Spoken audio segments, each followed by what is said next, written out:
I found out that the Bible is super oppressive to women. So this woman is arguing that she decided to stay in Islam because she realized that women were more oppressed in Christianity than in Islam. So let's see what her examples are.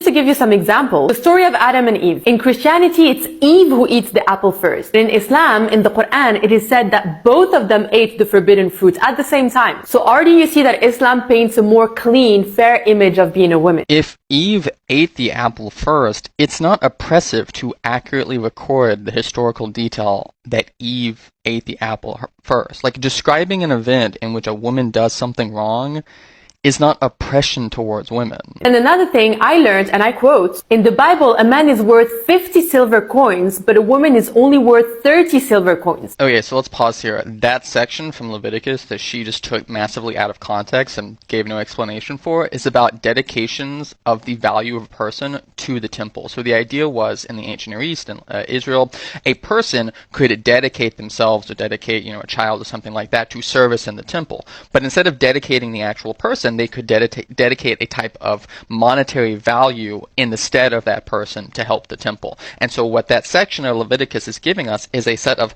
voluntary valuations that a person could dedicate to the temple. And because this money is corresponding to a hypothetical person that would have been dedicated, people who are more valuable for labor and work in the temple are going to have a higher monetary valuation. This is why that same passage you just quote takes into account their age and their gender. Older people are worth less than, like a 25-year-old man. In that society, women were just less valuable in terms of the labor they could produce. So for this very specific valuation, which was based on service to the temple, the value of a person in service to the temple, they were given a less monetary value. That does not mean the Bible does not think that they're equal. Paul makes explicitly clear that in Christ there is no male, no female, no Jew, no Gentile, none of that. And since you're so concerned about the equality of men and women, then you should have a really big problem with the fact that Muhammad explicitly says that the testimony of a woman is worth half of that of a man because of the deficiencies in her mind. You should have a really, really big problem with that,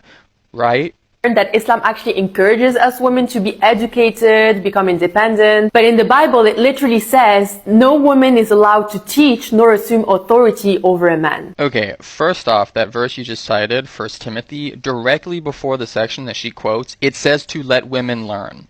So it's kind of funny how you don't include that part in your quotation. Second off, that passage in 1 Timothy is not saying that no woman at any point in time is ever allowed to teach. That is the section in which Paul is writing a letter specifically to a church that is having a problem with false teachers who are presuming and taking authority over men and trying to teach them a false gospel. And so Paul is giving direct instructions to them about the specific type of conduct. I have a 2-hour video on my YouTube where I go into scholarship about this verse, and I attack this idea that this is some type of universal prohibition against women. Also, I recommend checking out this blog series over on Taryn Williams' blog post where they go through a lot of this in detail. So you have given no instance in which there's actually a type of oppression against women in Christianity. But since you're so concerned about the idea of women being oppressed, let's look at what the Quran and what Muhammad had to say about this. I actually just recently made a video talking about this, so I'm just going to be lazy and go ahead and clip a section from that. Muhammad said in this hadith that a woman's witness is equal to half of that of a man because of the deficiency of her mind.